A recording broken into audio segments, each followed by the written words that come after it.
So the ancient Greek myth tells us Persephone was going about her normal life when suddenly the ground caved and swallowed her whole.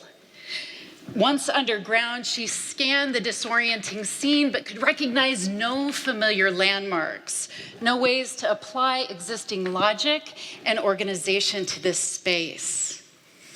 All at once, it seemed Persephone's life was lost to disruption and dislocation, where she found herself in a liminal space, a murky place between where she once was and where she had yet to go, marked by exceptional disruption to the familiar flow of life. Naturally, she wanted her life back. And yet, the benefit of sudden transport into unfamiliar places affords us the urgent opportunity to reorient, to learn, to rise, and even transform. Sure, Persephone is an ancient myth, and yet we all can relate because we've all been there. So the good news about my discovering a non-ruptured brain aneurysm is that the condition didn't alert my attention first. At the time when the ground caved beneath and seemed to swallow me whole with the news, my preemptive discovery appeared to be the only good news. As an English professor, I'm a little embarrassed to admit that I had to really think twice about how to even spell the word aneurysm. It was that remote for my radar. So I scrambled to read everything I could before I flew to Florida for surgery. And I remember feeling hamstrung by the prospect of knowingly and asymptomatically entering a relatively new surgical procedure that could, if gone wrong, render me disabled at best, or, if gone right, could lead to a fairly uneventful recovery. So with that amplified stress, I scrambled to go into my headspace, the place I grew to trust most, and then plunged headlong into an internet wormhole.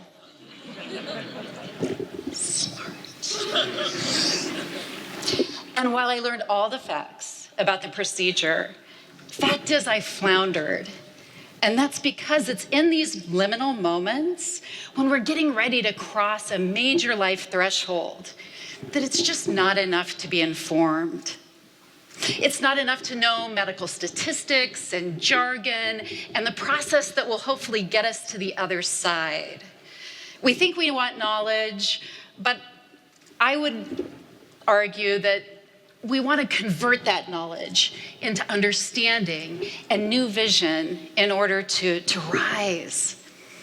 So thankfully, I kind of settled down a bit and put aside my obsessive internet sleuthing and instead picked up psychiatrist Jean Shinoda Boland's book, Close to the Bone, in which she explores the subject of liminality as it relates to life-threatening conditions and mythology, actually. And here she explores the in-between. She says a liminal space is an in-between we occupy in profoundly disorienting circumstances. And so with that, she further probes this idea of liminal being not an everyday word for a reason. It's reserved for the exceptional, for when we're initiated into questing toward knowing something we didn't know before on a whole body level. And while our physical selves lead the way, the really tough work is here, is in the interior questing, where first we have to pause and really square with the challenges before us. And in that squaring, sit with ourselves and pay attention to the emerging questions that come. And when we do that, then we're able to potentially reorient to the new normal that we're in, and then possibly start to think differently, and then create new pathways that are hopefully life-giving. So I'd like to ask you to think about the liminal spaces that have opened up in your own lives. What thresholds have you crossed? Or maybe you're crossing some thresholds right now. I'm wondering if they're thresholds that were thrust upon you out of circumstance and maybe were unwanted. Or maybe they're thresholds that were of your own making, because they tend to flow in both ways.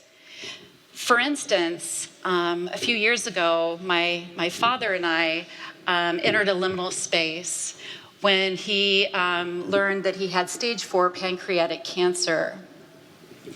And when the earth opened up and seemed to swallow us whole with that devastating news, we really found the need to sit with ourselves and pause and reorient to, again, our new normal, which was seemingly the underworld or the hospice facility.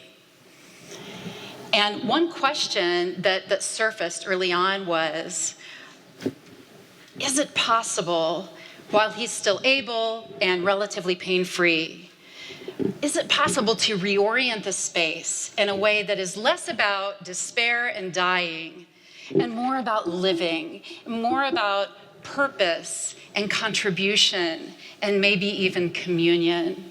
Was that even possible? Shortly after Valentine's Day, a local florist came and brought heaps of bulk flowers. And they were beautiful. They just weren't sellable. And so she left them on the kitchen counter. And naturally, the nurses were so over-leveraged with critical patient needs that they didn't even notice them. And so there they lay for a long time. Well, not one to overlook an ironic situation. My father looked at me with a glimmer in his eye at one point and said, "It's as if the flowers are gasping for their last breath." And thereafter said, "And I didn't see any DNR directives, did you?" I understand now that in that moment, that critical, pivotal, shifting moment, where then we gathered vases, picked up our shears, arranged the flowers, and delivered them to his hospice roommates, I realized that this act was as much an act of defiance as an act of love. Defiance to the seemingly inevitable, that hospice is a place to come and die only. Arranging and delivering flowers became a way for us to think differently, to create a new pathway, a weekly ritual for the florist and for us, where we created a garden of sorts in this dying place. So when I think about deciding to live in a dying place, I'm reminded of Persephone's story. So I told you the real dramatic part where she plunges into the underworld and seems lost forever. True, but later on in the story, she gains her agency and she finds a way to rise and come to the surface of the earth and return with the bounty of spring. So I wonder if this is a universal liminal question for all of us. How do we find the bounty of spring when unfamiliar and maybe unwanted situations open up in front of us? I also wonder if we ever fully exit a liminal space. For as poet Robert Frost says in his famous poem, A Road Not Taken, as we're going on this life path, maybe way leads on to way, where it becomes a series of thresholds, an extended path, like this. During one of my lowest days in hospice, I decided to look into dancing, which, at that point, I thought I was off the rails. The last thing the body and soul want to do, after a day of hospice is get up and dance. But somehow the urge was persistent. I just had to do it. And I remember, I danced as a kid and I loved it. But like a lot of youthful passions, you shelve them and then you white knuckle it, you grip adult life, and you get serious and often sedentary. And who under those circumstances wants to dance? But what I've come to know is my father and those with him in the hospice facility, and also those recovering alongside me in the ICU post-brain surgery, would implore us to find the time. Find the time to lift and be lifted, to honor instead of critique and place small our resplendent bodies. They've carried us so far, and with such strength, stamina, and grace. Well, as a dance instructor now, I find unparalleled joy in shedding physical inhibition, in celebrating mobility and bold, unapologetic expression, while inviting others to do the same. These liminal passages surface questions that I continue to ask. The first one, how do we survive the underworld of disorienting and unwanted circumstances? The first. And how do we find the bounty of spring? Find ways to rise and seize opportunities to be more, to defy the seemingly inevitable and create more humanizing and innovative spaces in our lives. Effective teachers ask these questions every day, especially now. Which is why I think I heard National Teacher of the Year Mandy Manning's call. After family separations at our border, in which children were imprisoned and denied education this spring, I joined the national teach-in held at the El Paso Juarez border. In that space, most of the 50 states were represented by stellar teachers, teachers of the year, past and present, where we gathered for many reasons, including to create a liminal space. And like all liminal spaces, I sensed the complexity right away, that at once I was awestruck by these passionate, brilliant teachers who had convened together, and yet mindful that we were here because of this deep, heart-sick weariness. Weariness of the real vulnerable humans in our lives and beyond our lives. Weariness from carrying the weight of reporting responsibility teachers have when they observe child abuse, that teachers are legally and morally obligated to report when they observe child abuse. And a deep, deep weariness from speaking truth to an unresponsive and fear-mongering power. After marching to the El Paso Juarez border, we formed a circle of solidarity that I will never forget. And at this threshold, we held complicated space to draw attention to our nation's shame. Months later, Yo-Yo Ma's image surfaced and brought in a small way the bounty of spring.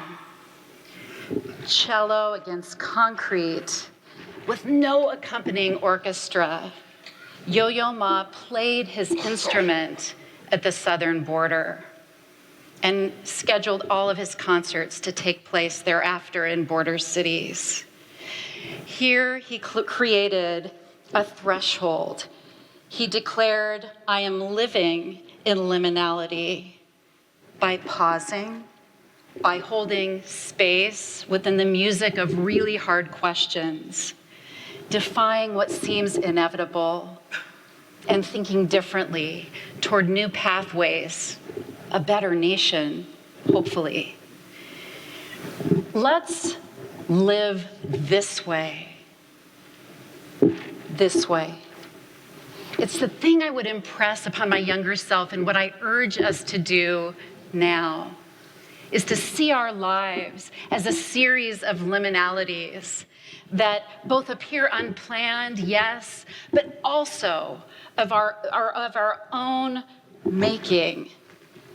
Take time, I would say, to really dwell and search inwardly as we cross those spaces, while inviting others to dwell with us.